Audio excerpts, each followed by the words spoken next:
O FGC está desesperado com uma situação que está acontecendo hoje no mercado financeiro e poucas pessoas estão falando sobre isso. E isso que está acontecendo revelou algumas fragilidades sobre os seus investimentos de renda fixa, que inclusive se você acha que esses investimentos são seguros porque tem a garantia do FGC, é melhor você assistir esse vídeo até o final. Hoje eu vou te mostrar qual que é o verdadeiro risco que você está correndo ao emprestar o seu dinheiro para um banco e qual que é esse pequeno detalhe que poucas pessoas sabem dessa informação. E aí a gente vai quebrar esse mito que a renda fixa é segura, que tem a garantia do FGC, quando na verdade não é bem assim. Muito prazer, meu nome é Henrique Stuart, eu sou sócio fundador da Stocos, sou gestor de recursos e especialista em investimento certificado pela Ambima, e nesse vídeo a gente vai falar um pouco melhor sobre toda essa situação que está acontecendo agora no mercado financeiro e qual que é o risco, como que você deveria ou não agir e se você deveria se preocupar. Porque basicamente nos últimos meses, talvez no último ano, começou a surgir no mercado financeiro um certo burburinho que acabou explodindo aí na mídia, um certo boato que algum banco famoso que vocês já devem ter visto aí nas notícias, não está muito bem das pernas e está pedindo socorro para o FGC. Aí surgiram algumas tentativas de vender esse banco para alguns bancos privados que não quiseram comprar, aí veio a notícia que um banco público ia comprar, enfim, vocês já devem ter identificado sobre o que eu estou falando. Só que nesse vídeo eu não quero falar desse banco específico, eu quero trazer um contexto mais geral do mercado financeiro, especificamente sobre o que pode fazer um banco quebrar, qual que é a garantia do FGC e se o banco quebrar, como é que funciona todo esse processo. Eu fiz inclusive um post sobre isso no LinkedIn, recebi alguns comentários falando que eu estava errado ao colocar o medo nas pessoas, que eu não deveria de fato causar todo esse alerta,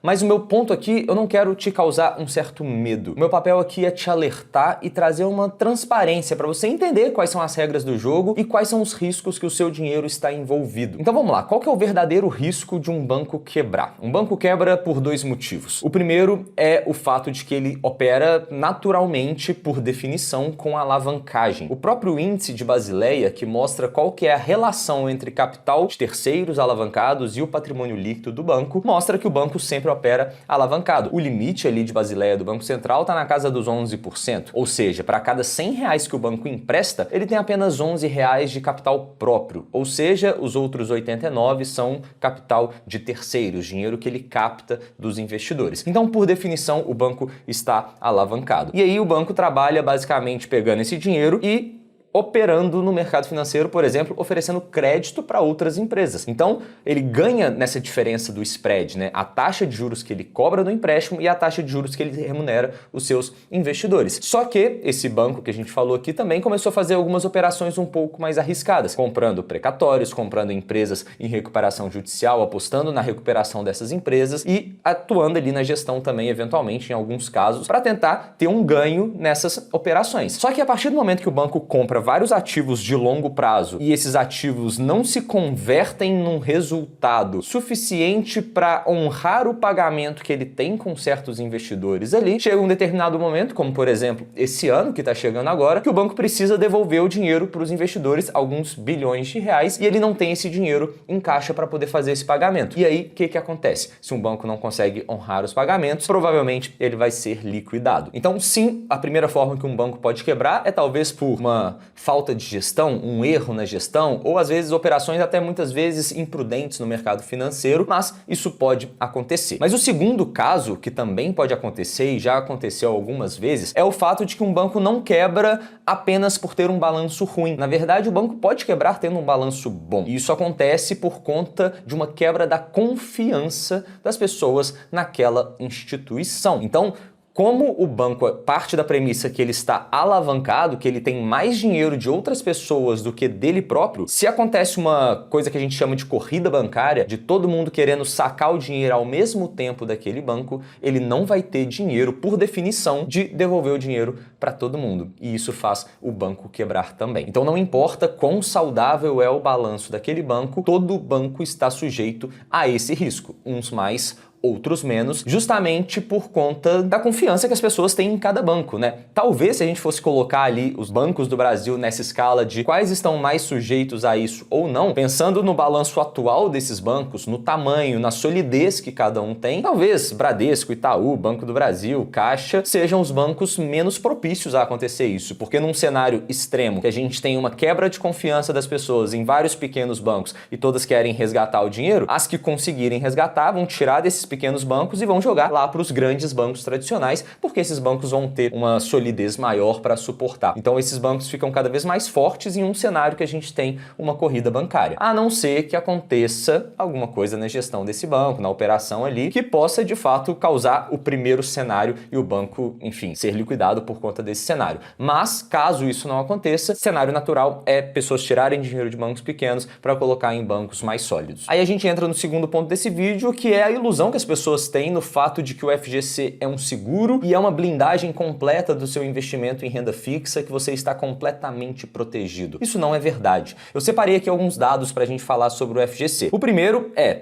caso você não saiba, né, o que é o FGC? É o Fundo Garantidor de Crédito, que se o banco quebra, você recebe o seu dinheiro de volta ali até um limite de R$250 mil naquela instituição financeira por CPF. Então, se você tem dinheiro mais de 250 mil naquele banco, o banco quebra, você só recebe os 250 naquele momento. E aí, quais são os dados que a gente levantou ali do balanço do FGC? O Brasil hoje tem uma quantidade de depósitos elegíveis à garantia do FGC de 5 trilhões de reais. Ou seja, CDBs, LCIs, LCAs, dinheiro na conta corrente, né, o depósito à vista, tudo isso soma 5 trilhões de reais. Só que os depósitos cobertos até 250 mil são cerca de 2,34 trilhões de reais, ou 48% do total elegível. Ou seja, mais da metade do dinheiro não está coberto pelo FGC pelo fato de que as pessoas têm mais de 250 mil reais em alguma conta específica ali. E aí, das contas com 100% de cobertura, a gente tem 99,67% ou 593 milhões de contas. Isso acontece porque algumas pessoas têm mais de uma conta ali, às vezes na mesma instituição ou instituições financeiras diferentes. Só que o problema começa aqui, ó. O FGC tem um patrimônio líquido de 140 bilhões de reais, que inclusive cresceu em relação a 2023 11,9%. Parte disso é por conta da Selic, né? E parte é por conta do depósito que os bancos têm que fazer compulsoriamente ali. Mas a liquidez imediata do FGC é de 114,2 bilhões de reais. O que isso significa? Que o FGC precisa cobrir 2 trilhões de reais e ele tem apenas 100 bilhões em caixa para poder honrar esses pagamentos. Então, ele tem apenas 2,26% da liquidez em relação aos depósitos elegíveis. Ele tem uma meta de colocar em 2,5, mas hoje está levemente abaixo da meta. Esse valor é inclusive maior do que a meta do que acontece lá nos Estados Unidos pelo FGC deles, mas ainda assim é um valor baixo, né? Então, 98% dos recursos elegíveis à cobertura não receberiam o dinheiro de volta em um cenário extremo de todos os bancos quebrando, o que não vai acontecer. Mas ainda tem um outro dado curioso, que é aquele CDB daquele banco que a gente estava comentando. Eles representam cerca de 50% da liquidez do FGC. Então, desse dinheiro de 114 bi, se esse banco quebra e o FGC precisa honrar com tudo, metade do dinheiro do FGC já foi embora. E se um outro banco do mesmo tamanho quebra? Aí já era o FGC, evaporou, virou pó, não tem mais a garantia para todo mundo. Então, existem boatos que o presidente do FGC está inclusive desesperado por conta disso. Tá todo mundo tentando organizar ali, de cada um comprar um pedacinho do banco, algumas operações, para tentar fazer o banco não quebrar e tentar salvar os investidores e mais, salvar o mercado financeiro como um todo. Porque pode ser, que não estou falando que vai, mas é um caminho possível de pensar num cenário mais extremo, né, um cenário mais de cauda, que se esse banco quebra e as pessoas que têm dinheiro nos bancos pequenos ficam receosas e ficam com medo e resolvem resgatar o dinheiro, talvez elas possam tirar o dinheiro dos bancos pequenos e tem essa corrida bancária para os grandes bancos para proteger esse dinheiro. Então, outros bancos pequenos poderiam entrar num cenário de risco, né, por conta dessa corrida bancária. Eu não acho que esse é o cenário base, eu não acho que isso vai acontecer, eu não quero que você fique com medo, eu só quero que você saiba qual que é o risco verdadeiro que você está correndo